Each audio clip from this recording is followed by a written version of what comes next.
Break के बाद रुक करेंगे यूपी बुलेटिन की ओर, जिसमें बात होगी बरेली की, जहां सिरौली क्षेत्र में कैबिनेट मंत्री धर्मपाल सिंह ने लीलौर झील के इको पर्यटन विकास परियोजना का भूमि पूजन किया। साथ ही बात होगी एटा की, जहां बेरनी विद्युत उपकेंद्र क्षेत्र के 60 से 70 गांव की बिजली आपूर्ति तकनीकी खराबी के कारण करीब 44 घंटे तक बाधित रही, जिससे किसान और उपभोक्ता बिजली व पानी की समस्या से जूझते रहे। ऐसी तमाम खबरों पर आइए विस्तार से डाल लेते हैं नजर। बरेली के आंवला तहसील के सिरौली क्षेत्र में शनिवार को कैबिनेट मंत्री धर्मपाल सिंह ने लीलौर झील के इको पर्यटन विकास परियोजनाओं का भूमि पूजन किया। लगभग 3 करोड़ की लागत से विकसित होने वाली इस परियोजना के तहत मल्टीपर्पज हॉल, फूड कोर्ट, आधुनिक शौचालय, सौंदर्यीकरण और अन्य पर्यटन सुविधाएं विकसित की जाएंगी। मंत्री ने कहा कि इससे लीलौर झील को प्रमुख पर्यटन स्थल के रूप में विकसित किया जाएगा, जिससे स्थानीय लोगों को बेहतर सुविधाएं मिलने के लिए रोजगार और स्वरोजगार के नए अवसर भी सृजित होंगे।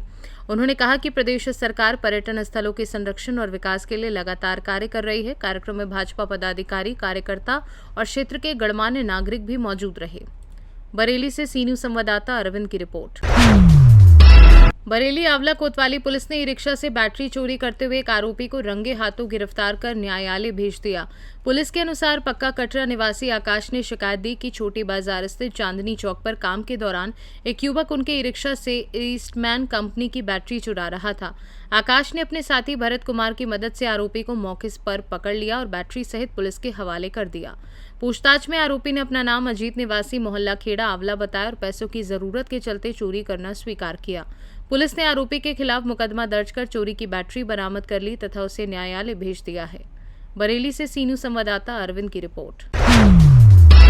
जलेसर में बेरनी विद्युत उपकेंद्र क्षेत्र के 60 से 70 गांव की बिजली आपूर्ति तकनीकी खराबी के कारण करीब 44 घंटे तक बाधित रही, जिससे किसान और उपभोक्ता बिजली व पानी की समस्या से जूझते रहे। बताया गया कि 11 केवी लाइन जोड़ते ही उपकेंद्र की मशीन में बार बार ब्लास्ट हो रहा था। अधिकारियों के निर्देश पर तकनीकी टीम ने मशीनों की जांच, सीटी बदलने और रिले की खराबी दूर करने का कार्य किया, जिसके बाद रविवार तड़के करीब 2 बजे बिजली आपूर्ति बहाल हो सकी। इस दौरान बड़ी संख्या में किसान उपकेंद्र पहुंचे। वहीं बिजली बहाल करने के दौरान कुछ अराजक तत्वों ने उपकेंद्र पर हंगामा किया और एसडीओ नवीन कुमार यादव की सरकारी गाड़ी के एक पहिए की हवा निकाल दी। कर्मचारियों के साथ अभद्रता और कार्य में बाधा डालने की कोशिश के बावजूद विभागीय टीम ने तकनीकी खराबी दूर कर आपूर्ति सुचारू कर दी है। एटा से सी न्यूज संवाददाता लखन यादव की रिपोर्ट। सोनभद्र में पेड़ है तो प्राण है अभियान के तहत चतरा ब्लॉक के पटना स्थित ऋण मुक्तेश्वर महादेव मंदिर परिसर में पर्यावरण संरक्षण और जल जंगल जमीन बचाने को लेकर जनसभा आयोजित की गई। कार्यक्रम में किसान नौजवान संघर्ष मोर्चा के संयोजक संदीप मिश्रा ने इसे सोनभद्र की सांसों को बचाने का आंदोलन बताते हुए प्राकृतिक संसाधनों की रक्षा के लिए संघर्ष जारी रखने का संकल्प दोहराया। महंत सिद्धनाथ चौबे ने कहा कि जल, जंगल और जमीन की सुरक्षा जन जन का अभियान बन चुकी है। सभा में वक्ताओं ने आदिवासी हितों की रक्षा, प्राकृतिक संसाधनों के अंधाधुंध दोहन पर रोक और स्थानीय लोगों के अधिकारों की सुरक्षा की मांग उठाई। बड़ी संख्या में ग्रामीणों ने पर्यावरण संरक्षण का संकल्प लेते हुए आंदोलन को आगे बढ़ाने का समर्थन किया। आपका क्या नाम है? सिद्धनाथ चौबे। आप क्या चाहते हैं?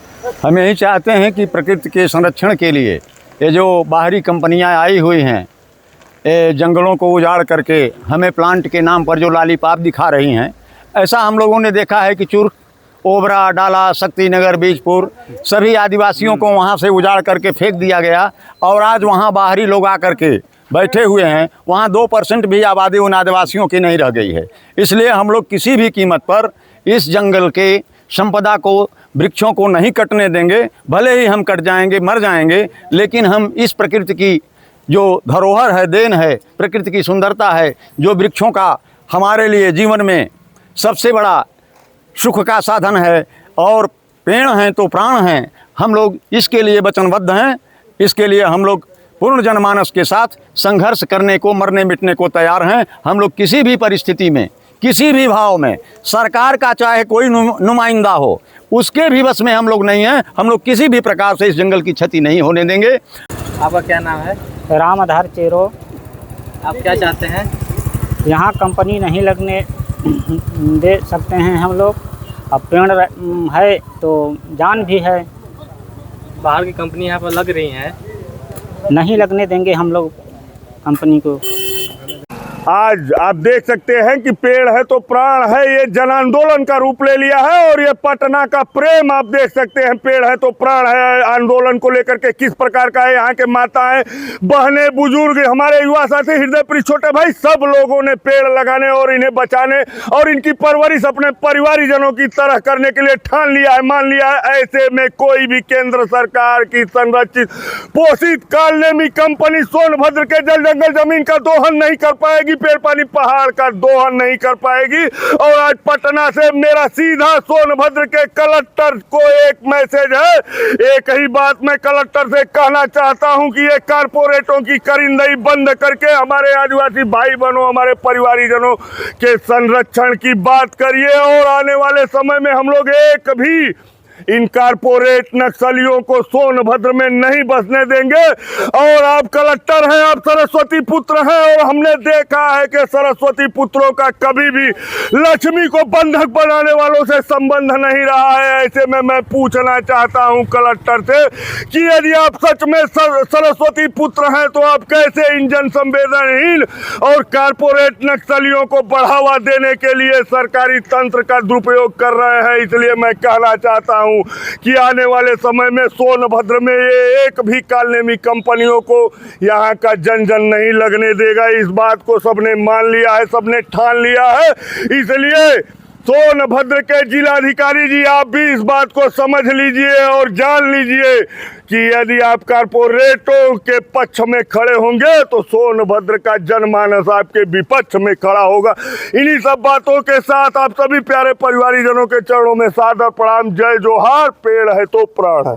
सोनभद्र से सी न्यूज संवाददाता कुमधर चौधरी की रिपोर्ट। यूपी बुलेटिन में फिलहाल के लिए इतना ही। बने रहिए सी न्यूज भारत के साथ, हर खबर आपके साथ, आपके हाथ।